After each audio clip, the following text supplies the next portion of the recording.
Assalamualaikum warahmatullahi wabarakatuh. Perkenalkan, nama saya Muhammad Nurman Ardiansyah dengan NIM 21050974035 dari PTI 21A Unesa. Melalui video ini saya akan menyampaikan materi jaringan komputer tentang definisi dan topologi. Kita akan masuk ke materi tentang definisi dan topologi jaringan komputer. Ini sebagai dasar teman-teman untuk bisa memahami apa itu jaringan komputer. Kalau kita lihat dari definisinya yang ada di sini, disebutkan bahwa jaringan komputer merupakan sebuah istilah yang merefer terhadap semua kelompok komputer yang saling terhubung antara satu dengan yang lainnya. Jadi, kata kunci pertama, kalau kita bicara tentang definisi, adalah adanya keterhubungan antara satu perangkat atau satu komputer dengan komputer yang lainnya, yaitu kunci yang pertama. Kemudian setelah terhubung, mengizinkan komunikasi antara perangkat-perangkat tadi. Jadi jaringan komputer itu tidak hanya saling terkait saja.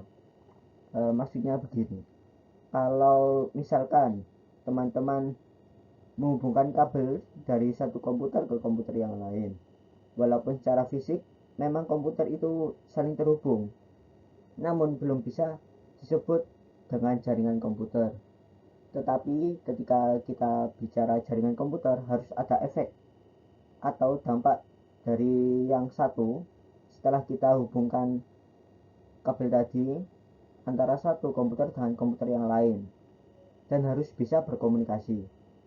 Karena kalau seandainya kita cuman menghubungkan kabel, itu belum tentu kedua komputer ini saling berkomunikasi. Jadi kita punya dua kata kunci. Yang pertama adalah ketika menghubungkan komputer itu tidak hanya fisik, namun juga dapat saling berkomunikasi. Kemudian jaringan komputer juga mengizinkan perangkat-perangkat komputer itu untuk saling sharing aplikasi, berbagai data, dan bahkan berbagai sumber daya jaringan lainnya. Contoh, misalnya kayak sharing server, kemudian sharing printer atau scanner, sharing hard disk, atau media penyimpanan, dan masih banyak lagi. Hal ini tidak hanya komunikasi saja, tetapi juga jaringan komputer itu mengizinkan kita untuk saling berbagi. Ya, kuncinya ya kedua itu, yang satu plus, kemudian satunya sharing resource. Oke, setelah secara definisi dibahas bersama, teman-teman di sini sudah memahami definisi atau jaringan komputer, maka kita akan masuk ke topologi jaringan, di mana kalau kita bicara jaringan akan menemukan berbagai macam bentuk ataupun pola dari jaringan komputer itu sendiri, dan masing-masing bentuk atau pola jaringan komputer itu akan mempunyai kelebihan dan kekurangan masing-masing. Bentuk atau pola inilah yang disebut dengan topologi jaringan. Di sini dijelaskan bahwa topologi jaringan itu merefer kepada bagaimana cara kita mengatur komponen-komponen yang ada di dalam jaringan komputer sehingga satu dengan yang lain itu saling terkoneksi. Jadi kita atur bentuknya sebagaimana rupa agar bisa saling terhubung dan membentuk jaringan. Jaringan komputer memiliki beberapa jenis-jenis bentuk.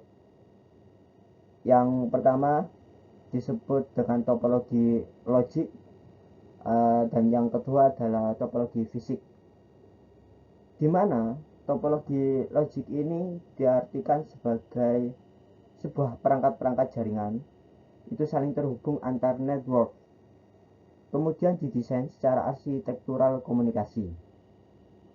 Komunikasi atau mekanisme komunikasi di dalam jaringan itu dilakukan antar perangkatnya Jadi fokusnya adalah bicara tentang logical topology atau topologi logik. Fokusnya tentang bagaimana mekanisme komunikasi yang terjadi di dalam jaringan tersebut. Sedangkan topologi fisik itu bisa dikatakan juga sebagai gambaran dari setiap perangkat-perangkat atau titik-titik yang ada di jaringan. Jadi gambarnya kayak gini. Kalau kita bicara topologi fisik ya, kita hanya dan titik-titik atau node, titik-titik kemudian yang ada di dalam jaringan. Misalkan di dalam jaringan perusahaan A ada 10 komputer, kemudian di sana itu ada 10 node, tag, tag. Kemudian ada node perangkat jaringannya, misalkan ada switch, kemudian ada server. Itu saya gambarkan, kemudian pakai kabel ditarik garis itu udah cukup. Jadi node itu kemudian ada garis kabel gitu. Kemudian kalau topologi logik itu bicara tentang mekanisme komunikasinya, misalkan dari node A ke node B. Nah, komunikasinya itu menggunakan apa, atau dari node C ke server ini komunikasinya menggunakan apa, bagaimana komunikasinya sampai dengan pengalamannya bagaimana. Itu adalah bedanya topologi logik dan topologi fisik. Nah, untuk topologi fisik kita bagikan menjadi 6 jenis topologi, di mana ada topologi bus, kemudian topologi ring, topologi star, topologi tree, kemudian topologi mesh, dan topologi hybrid. Di dalam topologi bus, semua host yang ada di dalam jaringan tersebut itu saling terkoneksi melalui satu single kabel. Semua perangkat-perangkat tadi atau komputer-komputernya atau hostnya itu terhubung lewat sana. Ingat, kuncinya adalah kalau topologi bus itu melalui satu kabel, terus perangkat jaringannya itu terhubung secara langsung melalui kabel backbone-nya. Jadi single kabel itu bisa dianalogikan sebagai kabel backbone yang satu itu. Kemudian ketika sebuah komputer ingin berkomunikasi atau mengirimkan pesan ke komputer yang lain, pesan tersebut akan sampai ke tujuannya dengan melalui satu persatu titik yang ada di kabel tersebut. Misalkan saya ingin mengirimkan satu komputer A ke komputer E, otomatis kan di tengahnya itu ada komputer B, kemudian C, kemudian D, baru sampai ke komputer E. Berarti ada 3 komputer di tengahnya. Otomatis ketika saya ingin mengirim pesan, maka pesan tersebut akan sampai ke komputer B, kemudian ke komputer C, kemudian ke komputer D, dan sampai ke komputer E. Artinya apa? Semua komputer yang ada di jaringan topologi bus ini akan mendapatkan pesan yang saya kirim. Contohnya seperti ini bentuk topologinya. Teman-teman bisa lihat bahwa backbone-nya ini merupakan single cable, dan perangkat-perangkat jaringannya itu berada di backbone titik ini, misalkan titik A, B, C, D, kemudian E. Nah, kemudian kelebihan dan kekurangannya apa? Kelebihannya adalah jelas biayanya lebih murah karena cuman pakai satu single cable, terus nggak pakai switch otomatis, ya otomatis lebih murah. Kemudian dia mendukung kecepatan transfer datanya itu dengan menggunakan kabel koaksial, dan juga bisa menggunakan kabel peer atau UTP, di mana kecepatan kabel ini maksimal 10 MB per second. Itu termasuk kelebihan atau advantage. kemudian secara umum sih. Kemudian untuk kekurangan,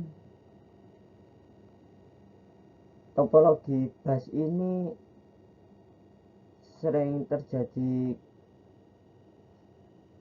tabrakan pesan, kayak misalnya kita ngirim dari A ke B, kalau misalnya bersamaan mau ngirim ke E, itu biasanya itu sering terjadi tabrakan. Kemudian satu kelebihan lagi itu topologi bus termasuk kecil kemungkinannya terjadi kesalahan pengiriman data. Bisa dibilang itu jadi misalkan paketnya ngedrop, itu sangat kecil sekali. Artinya tingkat keandalan reliable itu sangat tinggi, atau ketahanannya kurang lebihnya kelebihan yang dimiliki oleh topologi bus itu seperti itu. Untuk melanjutkan kekurangannya yang tadi saya sebutkan satu, selanjutnya adalah proses pemasangan kabel yang cukup luas. Ini membuat proses instalasinya itu cukup lama dan membosankan. Kemudian pemecahan masalah untuk kegagalan kabel sebagian besar merupakan masalah bagi administrator jaringan. Kemudian penambahan node baru, kayak misalkan dari A ke E mau nambah node F, itu dapat memperlambat seluruh jaringan kan, karena satu single kabel ya. Kemudian untuk topologi ring merupakan satu-satunya topologi, bukan satu-satunya sih, topologi yang satu-satunya memiliki perbedaan antara topologi ring dan topologi bus adalah bahwa topologi pada ring ini ujungnya itu terhubung, sedangkan yang bus tadi ujungnya itu terbuka. Ketika satu node mendapat pesan dari pengirim, node tersebut mengirimkan pesan ke node berikutnya. Oleh karena itu, komunikasi berlangsung dalam satu arah searah. Kemudian setiap node di jaringan terhubung ke node lain tanpa berhentian. Kemudian data mengalir terus-menerus dalam satu loop tanpa akhir. Kemudian aliran data selalu searah dengan jarum jam. Ya, sesuai aja. Kemudian topologi ring sering menggunakan token passing sebagai metode akses utama. Token passing itu metode akses di mana token diteruskan dari stasiun ke stasiun lainnya. Untuk token, data frame yang bergerak di sekitar jaringan. Kelebihan dan kekurangan yang dimiliki oleh topologi ring. Untuk kelebihannya, memiliki performa yang lebih baik daripada topologi bus. Mudah diimplementasikan. Untuk konfigurasi ulang dan instalasi perangkat baru bisa dibilang cukup mudah. Biaya instalasi cukup relatif murah. Kemudian untuk kekurangan, kinerja komunikasi dalam topologi ini dinilai dari jumlah atau banyaknya titik atau node. Jadi jumlah node kayak misalnya 10, 25 itu menentukan kinerja komunikasi dalam jaringan tersebut. Kemudian untuk troubleshooting bisa dibilang cukup rumit. Misalnya ada trouble gitu, kemudian jika salah satu koneksi terputus, maka yang lainnya juga ikut terputus, kan seperti kayak loop gitu, jadi langsung putus, nggak nyambung lagi. Kemudian pada topologi ini biasanya terjadi collision atau tabrakan data. Dan yang ketiga adalah topologi star. Dalam topologi ini, komputer pusat, saklar atau hub menghubungkan semua node di jaringan. Perangkat pusat adalah server, sedangkan peripheral adalah klien. Ini ya, yang di tengah ini perangkat pusat, yang kotak itu. Kemudian kabel koaksial atau Ethernet RJ45 sering digunakan untuk koneksi node jaringan ke server. Kemudian switch adalah hub yang lebih disukai sebagai perangkat penghubung utama dalam topologi star ini. Sejauh ini adalah topologi yang paling banyak digunakan dalam implementasi jaringan. Untuk kelebihan dan kekurangan yang dimiliki oleh topologi star, untuk kelebihannya, apabila ada salah satu komputer mengalami masalah, jaringan pada topologi ini masih tetap bisa berjalan dan tidak mempengaruhi komputer yang lain. Kemudian bersifat fleksibel, tingkat keamanan bisa dibilang cukup baik daripada topologi bus. Kemudian untuk mudahnya mendeteksi masalah itu relatif mudah jika seandainya terjadi kerusakan pada jaringan. Kemudian untuk kekurangan topologi star, jika switch atau hub yang notabene sebagai titik pusat mengalami masalah, maka seluruh komputer yang terhubung pada topologi ini juga mengalami masalah yang ada di tengah itu. Kemudian cukup membutuhkan banyak kabel, jadi biaya yang dikeluarkan bisa dibilang cukup mahal, dan jaringan ini sangat tergantung pada terminal pusat. Kemudian nomor 4, topologi tree. Topologi ini menempatkan fitur topologi bus dan star dalam satu keranjang. Dalam topologi ini semua komputer saling berhubungan, tetapi secara hierarkis, kayak hierarki kerajaan lah, dari bapak anak gitu. Kemudian simpul yang paling atas itu disebut sebagai simpul akar, sedangkan simpul yang di bawahnya yang hasil cabang dari akar itu akan membentuk hierarki parental, cuman hanya ada satu jalur antara dua node untuk transmisi data. Kemudian kelebihan dan kekurangan yang dimiliki oleh topologi tree.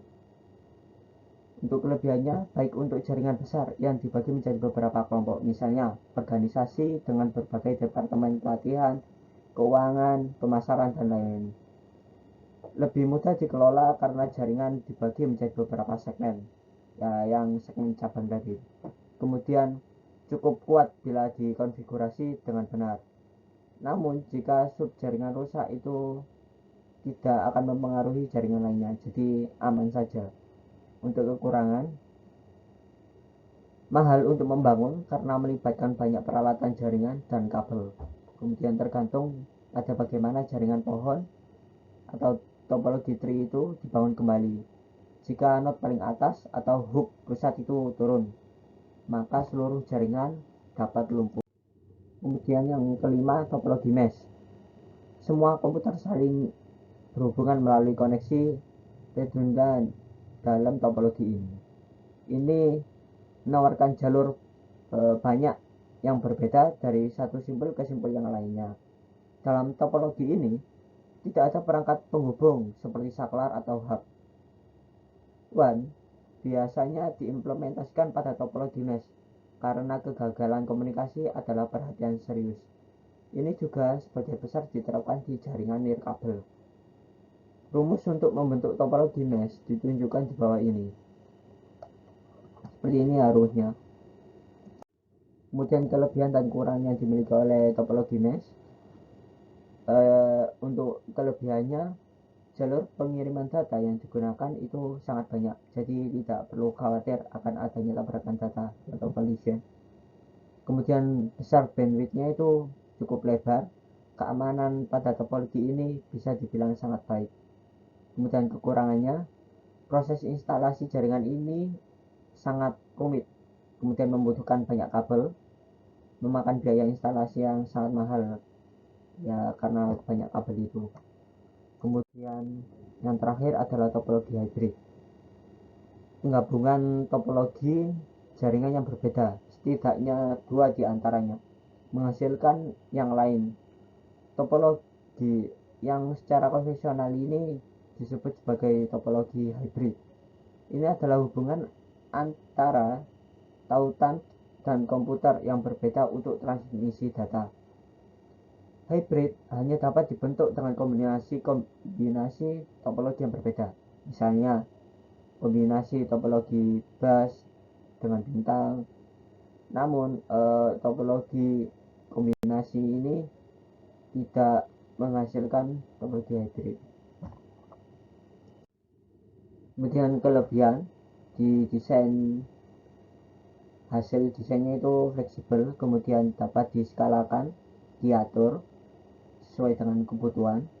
Kemudian untuk kekurangannya hybrid topologi itu kompleks dalam desain. Insinyurnya harus mengetahui berbagai topologi dan tips atau trik tentang jaringan. Kemudian ini bukan yang paling hemat biaya karena melibatkan penggunaan banyak perangkat jaringan yang berbeda. Sekian dari saya. Mohon maaf bila ada kesalahan dan kurang berkenan di hati Anda. Saya pamit undur diri. Wassalamualaikum warahmatullahi wabarakatuh.